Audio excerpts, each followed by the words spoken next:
This is episode 13 with Patrick and Sam Cullinane. Welcome to the Reignite Podcast. My name is Todd Judkins, a former naval officer and corporate consultant turned life coach. And each week we'll bring you an inspirational person or message to help you discover how to reignite your life, get back in the game, and thrive in everything you do. Thanks for spending time with me today. Now let's light the fuse and reignite.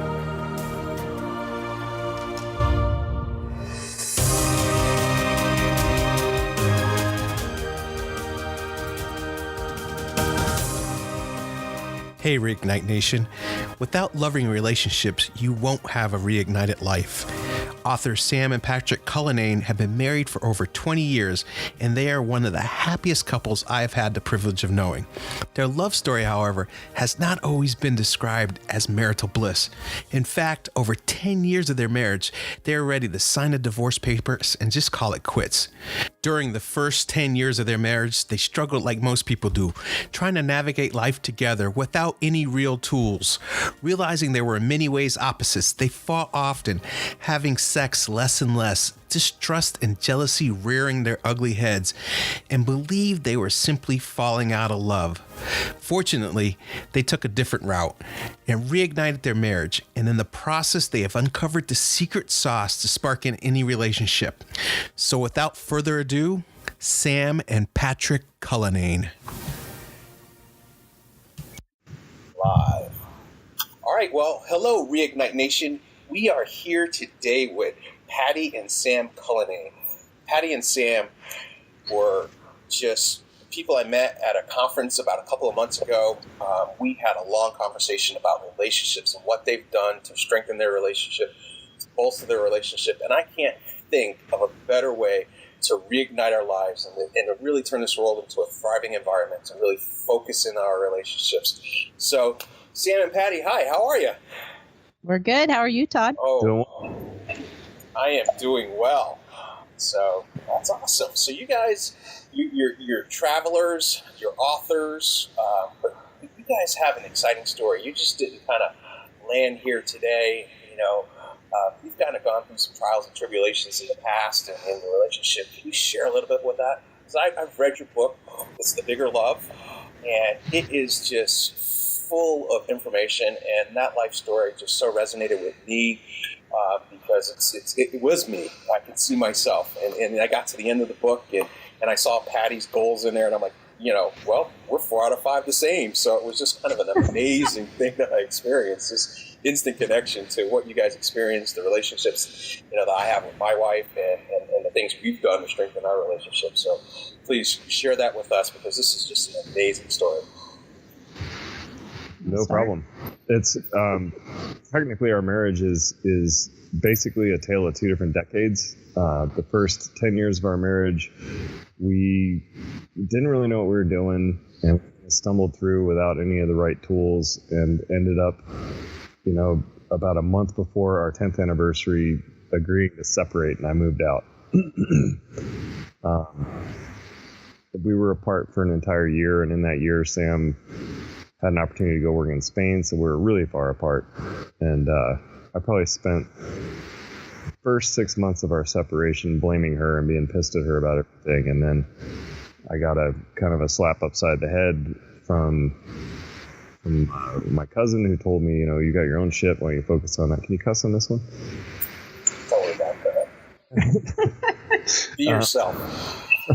Okay, good. I read it here. All right. And so, plus, I'm a U.S. Navy veteran, so you can't say anything that I haven't heard, and in any context that I haven't heard it in. Most of Sam's friends call her the sailor, so you guys.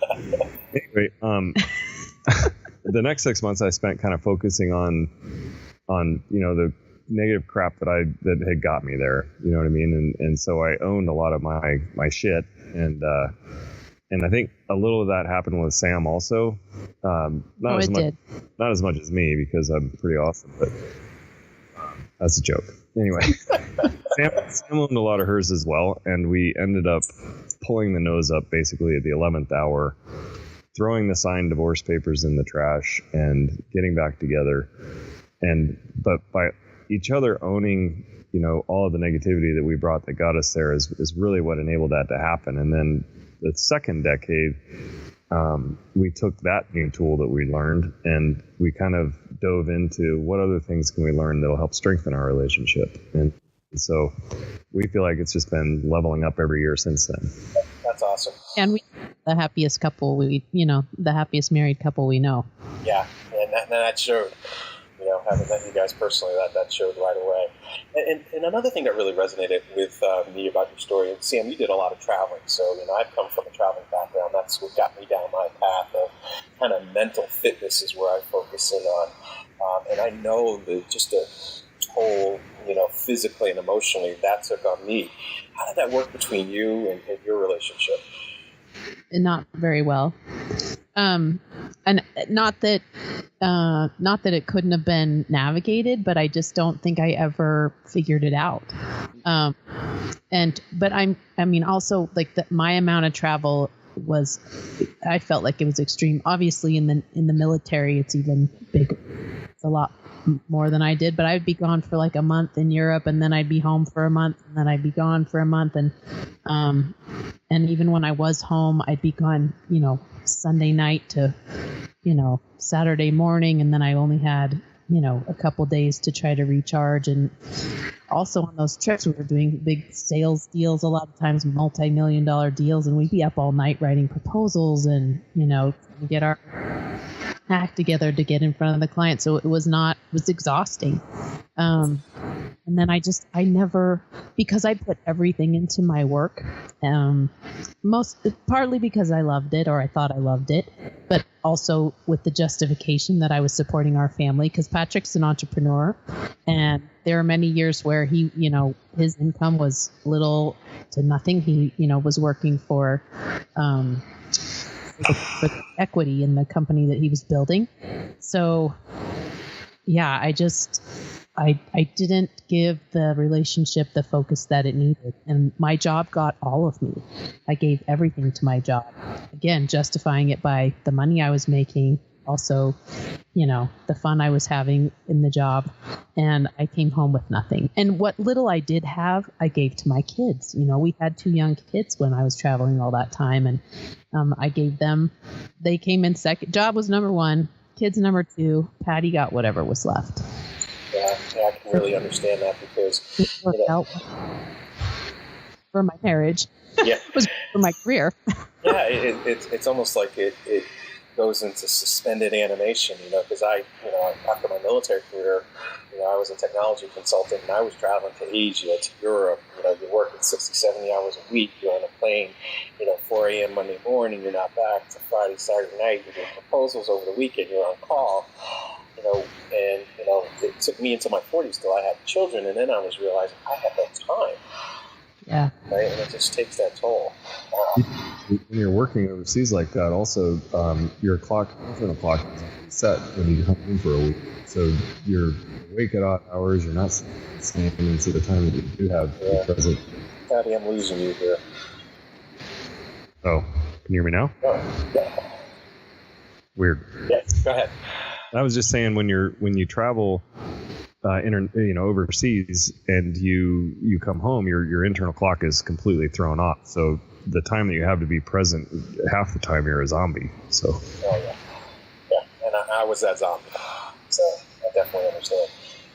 Yeah, me too. Yeah. So what did you guys? What was the turning point? What was that inflection point that when you realized that this is not the direction we want to go in, and what caused that change? I think it was the breakup. I mean, it was the breakup for me. And yeah, we wouldn't have got back together probably if she had kept job number 1. She realized kind of that was the core of it for me and us getting back together is, something has to change as far as you keeping job number 1. And what she recognized, and she can probably tell you better than I can, but is that she didn't want the job to be number 1. No, I realized after not being around my family I mean, for the year that I was in Spain, my kids were there for part of the time, but then we had some problems with visas. So then I was commuting back and forth again, and I didn't have any time for anything else anyway. And I just realized how empty it was. It was so empty without my family. And so I knew I had to make a change. I couldn't give everything to my job. It wasn't fulfilling. Yeah, absolutely. And again, I hate to keep repeating it, but I can relate to that because that was my point of inflection. I'm sitting in a hotel room in Nashville, Tennessee, realizing that, I've given everything to my job and I've given nothing to my family, and I was sitting there in a hotel room empty. Yeah. And I couldn't move. Right? Nice. I had to realize the change. So when you had this moment, what action spurred on you? What did you do together to reconcile, to get back together, and then just grow into this thriving couple? Well, we always had to, I mean, you can answer it if you want, but, we have 2 kids together. And so we were always in constant communication because we were co-parenting our children. And I mean, when we split up, it was, even though we were both very angry, we were still friendly, I guess I would say. And then every once in a while, and you've read the book, Todd, so you already know, but we ended up kind of sleeping together all throughout our quote unquote divorce, our separation, because I think I didn't have time for a love life. And for example, my company would fly Patty out to visit, and he was there, and he was something I knew, and I was comfortable with him, and I wasn't seeing anybody else anyway. And he was always very persistent. And so we ended up, sleeping together through the whole thing. Do you want to add to any of that? Well, yeah, I mean, he's a great lover. we felt several times during our separation, but we also agreed very early on that we weren't going to be the type of people that talk shit about one another when they weren't around and put the kids in the middle. So we stayed supportive of each other through that. And I think that helped too, because when we did get together, we had kind of tricked ourselves into focusing on the positive. Yeah. Which is always good. Can you say that you 2 stay friends through this process and have that level of respect that allowed that base to stay firm, or at least something that was recoverable? Yeah, absolutely. Yeah. That's awesome.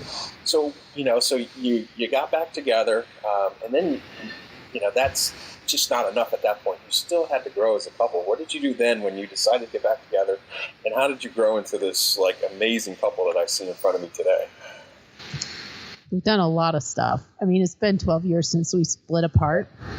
I think one of the first things, though, that we recognized as we were getting back together was that we each kind of needed our own lives. We couldn't do everything together. We each have different interests. And so we realized that the time together is sacred, but also the time to ourselves and focusing on our own, the stuff that lights us up individually, because it goes to that point that of our book, which is who's the love of your life? Who would you say is the love of your life, Todd? You already know the answer. Yeah. It's a lot of people say it's my spouse, but we would tell you that if you're not saying it's yourself first, you're making a big mistake, because it's hard to bring something to a relationship. It's hard to love someone else if you are not already full yourself. Wow. I want to pause right there, and I want everybody out there listening to really just hear the words that was just spoken. First you got to love yourself, and then you can love others. Right? So many of us are focused on other things, other people, that we haven't taken time to take care of ourselves. And we're talking about reigniting and thriving in a world. Really, that's where it all starts. That's awesome. My favorite word is awesome. I hear it a lot, and when I hear it, I call it. So ringing the bell, right? Ding, ding. Yeah, ding, ding, ding. Preach. Yeah. Wow. What's funny is we approach that from a completely different standpoint, because I, in the past, have had, I guess, I don't know that they're insecurity issues as much as they're like your own strongest critic. And so a lot of us are just really hard on ourselves. And so when we're walking around beating ourselves up all the time and grumpy because, we're beating ourselves up, then that's what we give back to other people. So that's the love myself thing is still a work in progress for me, and stop criticizing myself. But if I can get past that, then I'm definitely more, Yeah. I think it's a practice, really, a journey. I don't think anybody can say I love myself. I mean, maybe there are. I think it's like being enlightened. If by saying I love myself completely, that's like reaching enlightenment in my mind, which is, there's not a lot of us who ever get there. But you know what? The journey and the practice is well worth the time and the effort. Absolutely. One of the things I always kind of preach to the people I coach is, you got to find a way to find joy in the journey, right? Because our life is spent on a journey. And so it's not the destination. I think so many of us focus on that destination that, we fail to take into account the positivity that we can have between here and the destination. So find joy in that journey, right? And I think the biggest piece of that is find joy in the relationship as well. Yeah. That's awesome. So, you want to take care of each other, right? How do you support each other when you're, don't have, do things together, but you also have the passion that you do independently. So how do you do that? How do you manage that? How do you support each other in that process?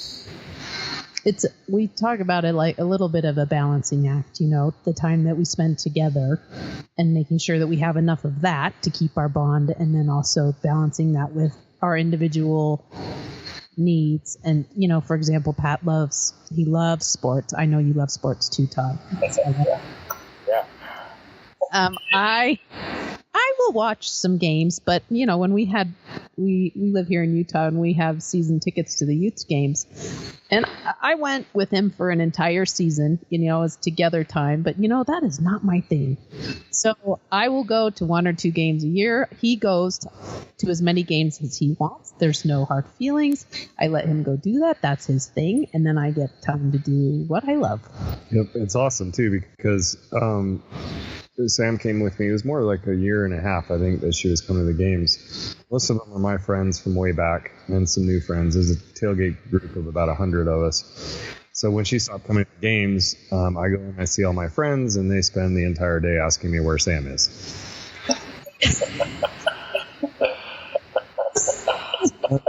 Isn't that how it always works? Yep. Yeah, and I think that's so important. Because we do come into the relationship as two people, and we do have our passions, and they're not always going to be the same, but, finding a way. Because my wife has a passion for a dog breed called leashless, and they're hunting dogs, and they're bird dogs. And, so there's this whole community out here that, likes to hunt and work with the dogs, and they're totally passionate about it. Totally hurt people. I don't like to. My idea going to get some meat is to, go down the Safeway down the street, but I want to make sure that I can support her in pursuing her passion, and, so I'm there at the club Christmas parties or whenever I, can be there, and, occasionally I'll go out. One of the dogs was a show dog for a while, and, they're both kind of being hunt trained right now, so, and support there where I can, but I just can't see myself. That's just not my thing. So yeah, but you giving her the space to pursue that is you supporting her. In my opinion. Yeah, and you can turn it into a win-win. So when she's away, doing testing in a week, and here where I live in a desert, we have to in the summer gain altitude to get some temperature relief. And so it's usually a weekend event, so that's just a week that I can sit and spend with my son. So, we can make it a win-win and have that support and make sure it's, growth to our relationship. And then we kind of come together and do things like we like to do, like camping and hiking. And do those with the dogs too as well. I'm not as passionate about it, but, you can always bring it together at some level. So we don't always want to force our spouse to I guarantee you she doesn't want you to become a hunter and strap on the orange and get out there in the woods. Just supporting the victories and the success and the joy that they get is often and I agree, Patty, because on one hunt, I don't know if it was a test or training, I ended up doing cooking hamburgers for lunch for all the hunters and everybody that was working the field. So, just supporting them that level, And then you're just there and you're present, so it does matter. Probably asking your wife, "Where's Todd?" Yeah, he's flipping burgers back there. But it's kind of funny though, because every time she goes up there without me, everybody's up there. Hey, Todd's not coming up on this one. So it's kind of the same thing. So I definitely get that. Right? So so you two developed a mission statement to stay on our process to stay on the same page. Because our lives are busy and we're going different ways. Tell me how that works. I think you have to start with your values. What is your value? What do you value? And we do this process. I mean, financially, this is probably the best example. A lot of couples fight about their finances. And for us, it comes down to us identifying what our values are alone. This is the process we do. Write down our values, our top values and our top goals. And then we come together and we start the negotiation. It's a constant, and we say this in the book, that it's a constant struggle to get on the same page, to find the same page. And it's about staying in the dialogue until you come to a win-win. It's also and agree to agree. Yeah. And I mean, if you really want to simplify everything all the way down into a few sentences, I think it's about trying to always be as loving as we possibly can to each other, and to grow that love. Because if we can successfully build an awesome relationship and have as much love as we possibly can in that, and then take that and show everybody else how it works. Maybe they can show somebody else, and maybe they can show somebody else, and then maybe it'll spread all the way around the world. Yeah, so you're talking about approaching everything from a position of love. Sure. Yeah, that's I couldn't agree more. I think we approach everything from a position of love, and that kind of spreads. Just try to impact one person on the positive, and let that spread. Right? Make the world a better place. It can make a difference. So on one side, Sam's got we have these values and we have all the work that we have to do in order to get there. But I mean, I catch myself all the time thinking, but did that come across as loving? Or that wasn't loving what I just said. I got to back up and try that again. Yeah, because my wife and I we did come together for kind of a joint mission statement, right?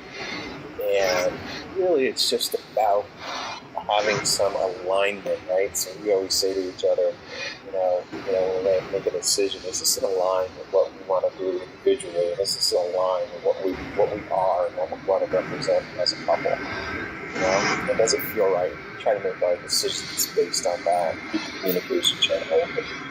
Yeah, that's huge. It's always a challenge, I find, because you're not always going to be on the same page, but at least you have a process in place to recognize that and to get together and get back on the same page. Yeah. That's great.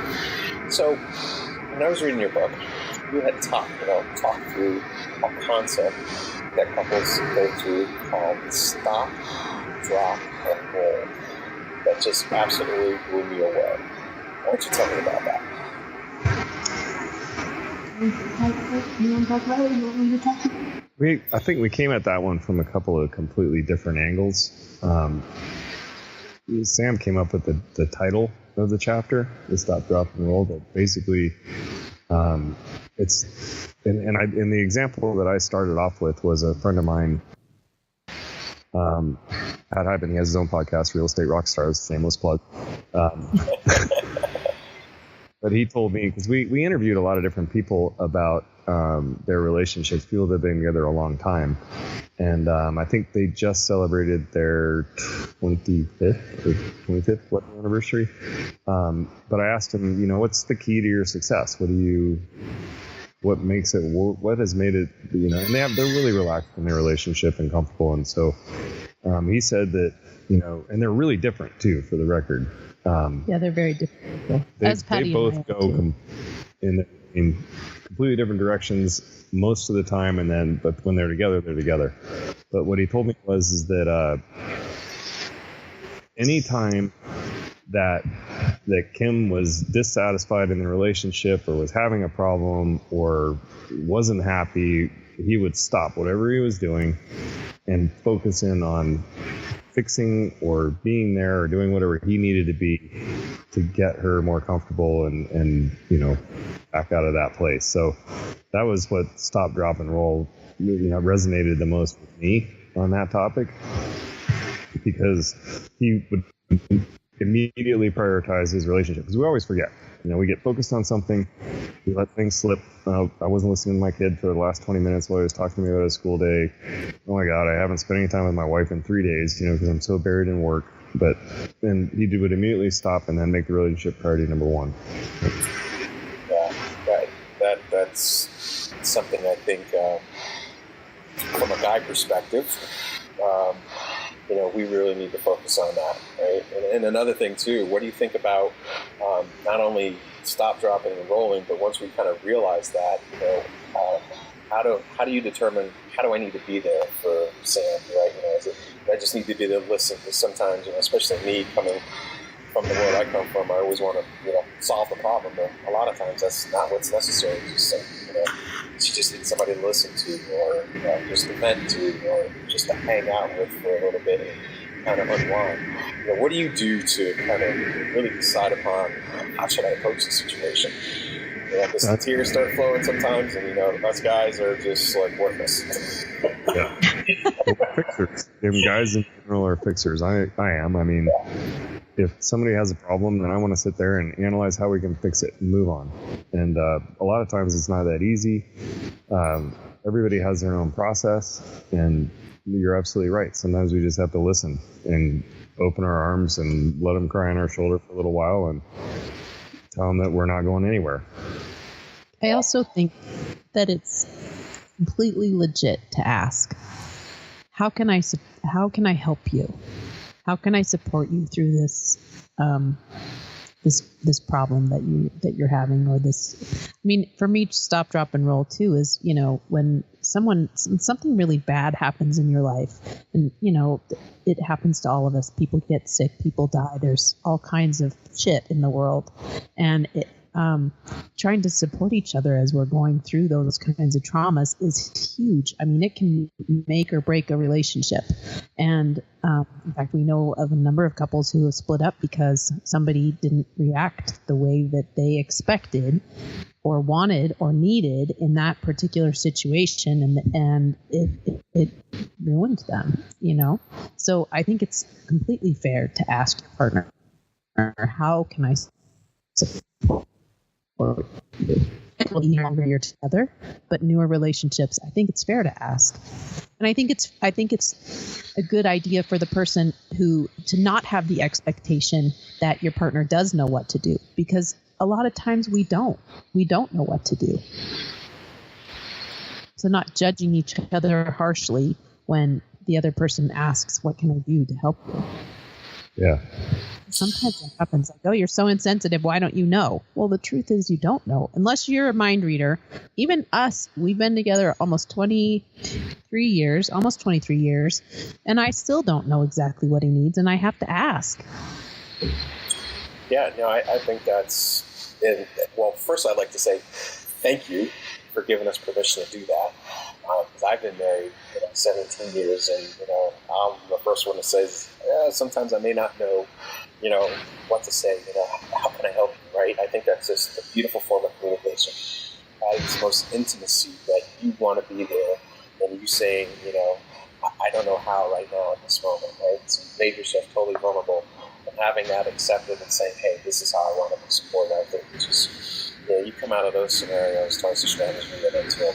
I think that's such an important aspect of the relationship. That kind of gets into communication, where it's needed and when it's needed at its most. That was awesome. I think sometimes you'll ask that question and they won't know.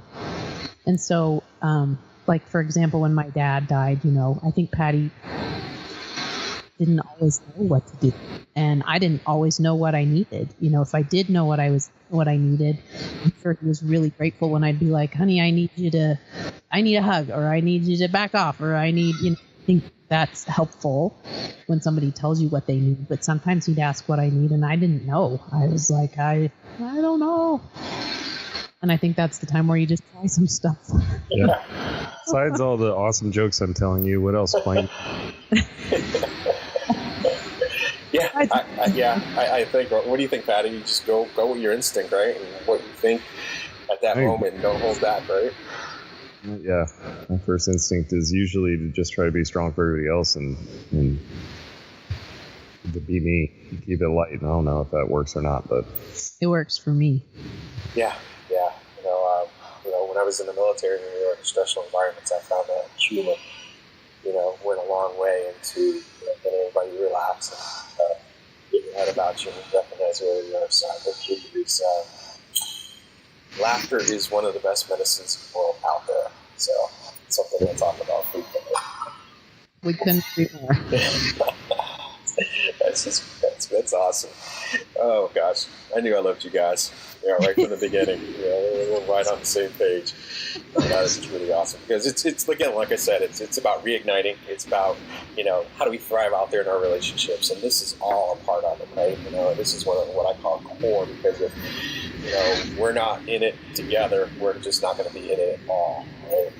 So you talk about in your book, bringing this all together. It's something that's called a leaps. Adding leaps to your relationship. What is all that about? Well, somebody told us that if you're going to have a successful book, you need to have a good acronym. So, they didn't tell us that until after we wrote it, and it was pretty much done. But we hadn't sent it in yet, so we brainstormed the entire day and came up with ones. And actually, I think they're pretty good because it gives you, if you can remember the acronym, then you'll be able to, if you get a good enough one, then people will retain a little bit more. They'll be like, oh, that's what that's about. So, yeah, Sam, you got me thinking here. Do I have any acronyms in my book? I failed.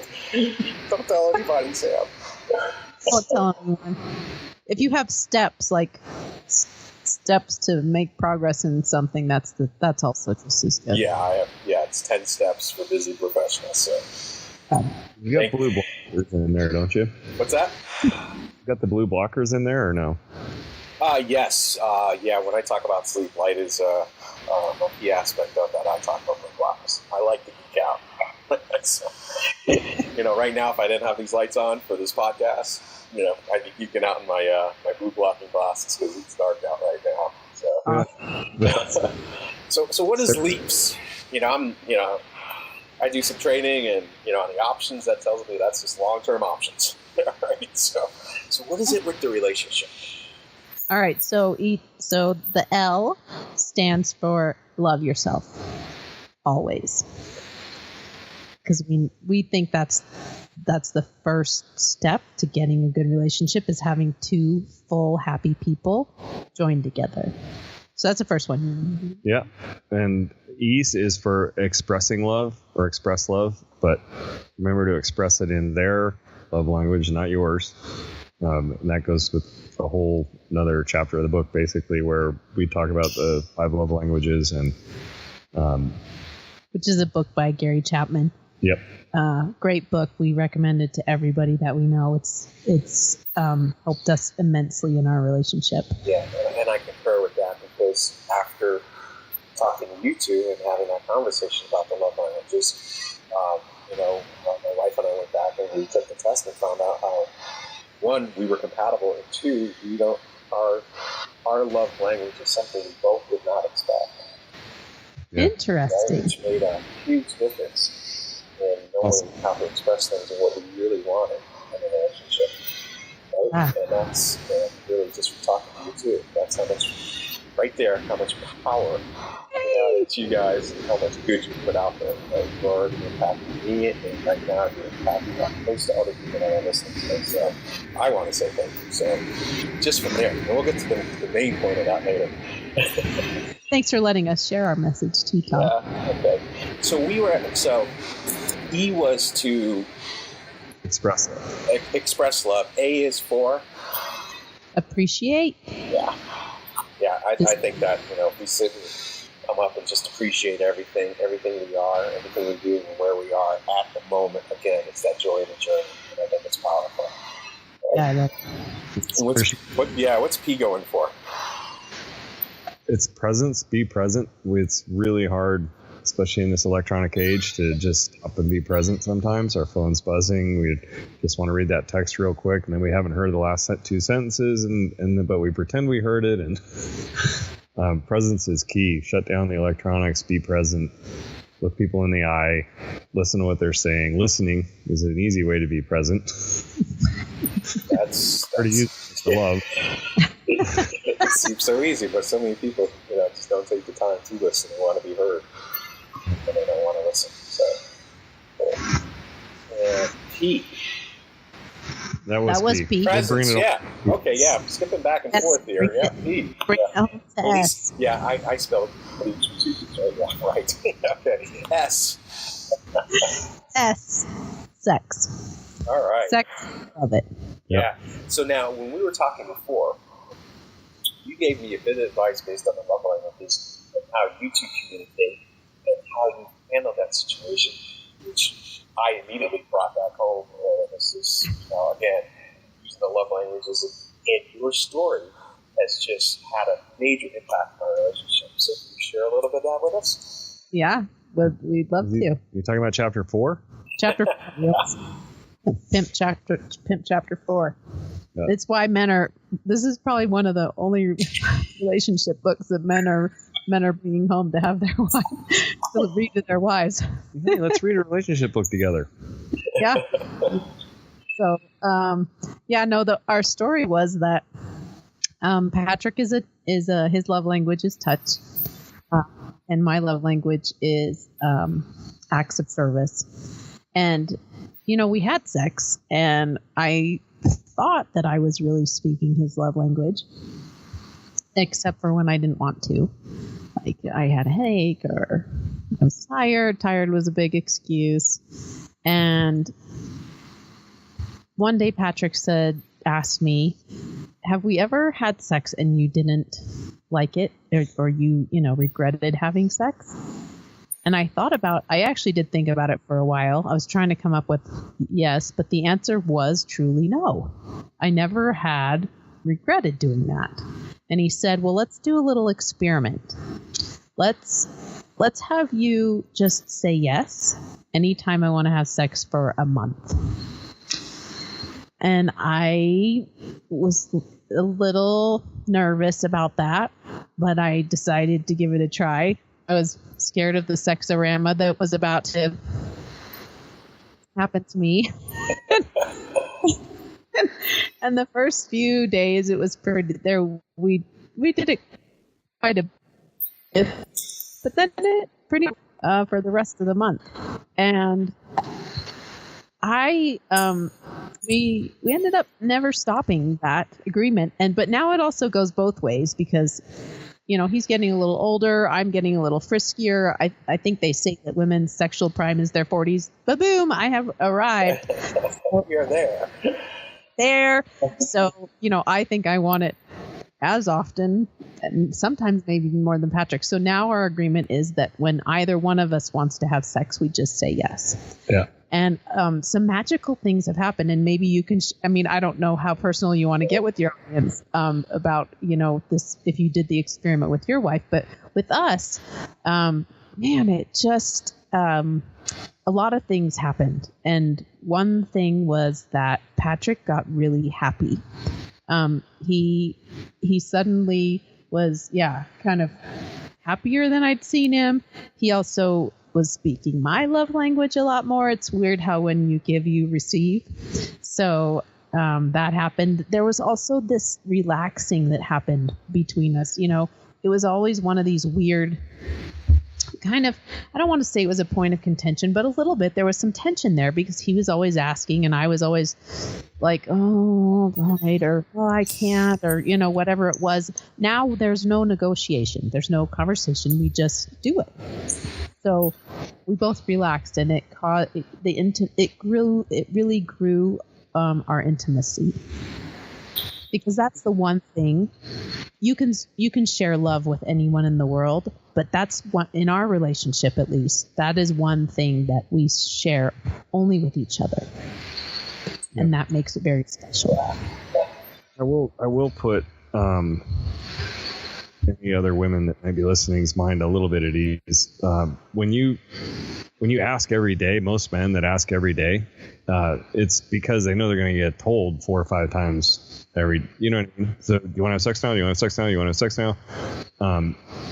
So, once or twice a week is kind of the pattern that we've fallen into, which is awesome.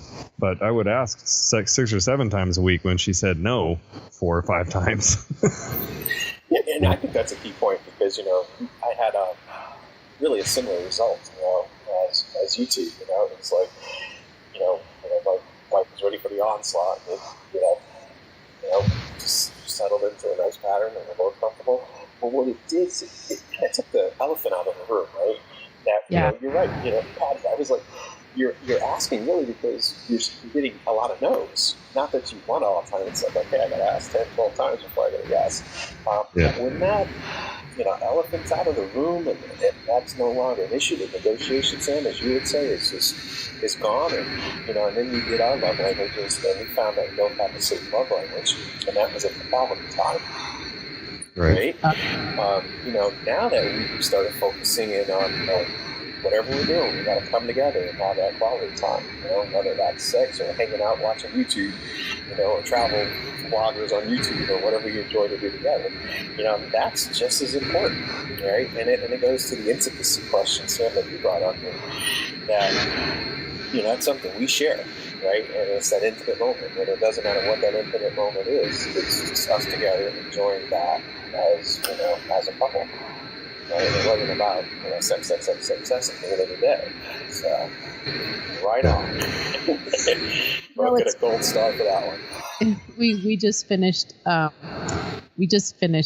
couples retreat, so we do a couple retreats a year.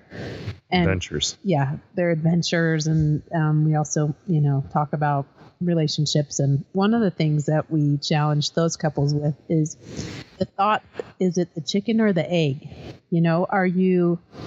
Is it because you are having issues in the relationship that you're not having as much sex, or is it that you could have more sex and that would heal the relationship? Do you know what I don't know if I said that very No, I understood it. But yeah, so if you try having more sex and that builds more intimacy, it might, and in our experience, it has bled into all the other parts of our relationship, and it just softens. It turns into this releases tension, softening. Yeah. Figuratively and physically. Yeah, all over, right? Just everywhere there's tension. I definitely understand that. It's something that we experienced here. So thank you very much, because I took that right home.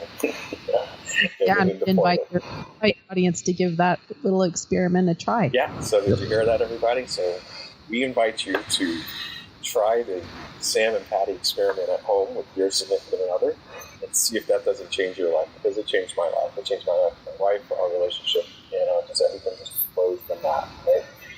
It created a flow of oneness, so that's great. Just say yes. Just say yes. Awesome. So, so I know people are just going to want to grab a copy of this book and really go through it. Guys, as Patty said, chapter 4, right? Go through, work your way to chapter 4. Just don't pick it up and go right to 4, guys. Right? But tell everybody how they can get a hold of your book and get a copy of it. It's available on Amazon. I think there's other places where it's available, but that's where most people get it.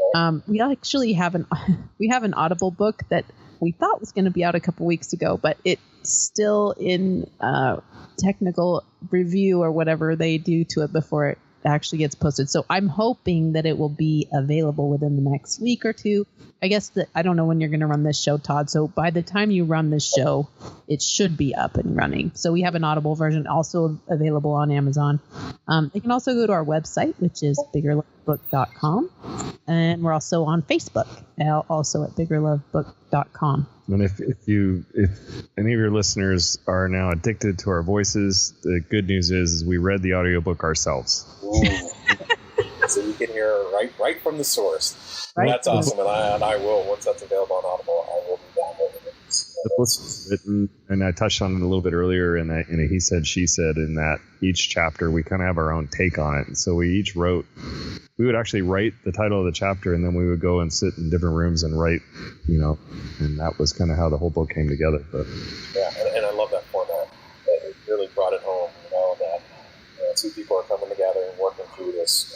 And what you shared, I really appreciate it. I know that's going to help everybody out there, that's struggling through a relationship. To let everybody know that, we all do that. We're all out there, but there is a way, right? And we've got to take that proactive step, find it, and then create something that we never thought was possible. Yeah. Well, that's awesome. Well, one, I want to personally thank you too for what you've done and impacted my relationship, and and I want to thank you for sharing it with the Reignite Nation. And I hope to have you back on later on at your next endeavor, your next adventure. So until then, everybody, I have one last question I want to ask, and I ask this of all my guests at the end. And I want to know, what is one actionable step that you would recommend to reignite your relationship and have the love of your life for the rest of your life? Just say yes. Love yourself. Oh, gosh. And I love them both, right? Did you hear that, everybody? Just say yes and love yourself, right? And I think that's really just the core of what we're talking about. Well, Sam, Patty, thank you so much. I appreciate it. And Reignite Nation, that is it. You can find Sam and Patty. We'll have all that information that they gave and how to contact them, follow them to get their book down in the show notes. Everybody have a wonderful day. Thank you, Sam. Thank you, Patty. Thanks, Todd. Thanks, Todd. Right. Bye, guys. High five. High five. I hope you enjoyed this episode of the Reignite Podcast. If this episode resonated with you in any way, please share it with a friend. One of the greatest experiences human beings is being able to mastermind as a group, where we get together and collectively share and build off of each other's energy. Reigniting is no longer about accepting life as it comes, but designing the life you desire. We are committed to bringing you thought-leading and thought-provoking discussions to inform and motivate you in finding the joy in your journey, no matter what road you choose to take. You can follow me on Facebook, Instagram, and Twitter at Todd Judkins, or send me an email at connect@toddjudkins.com. I'd love to hear about your struggles, your successes, and your thoughts. Thank you for listening, Reignite Nation. And always remember, the joy is not only in the destination, but what life has to offer in the journey. We'll be back with another full episode on Tuesday and with a short Reignite message on Friday just to jumpstart your weekend. Until then, keep that fuse lit and reignite.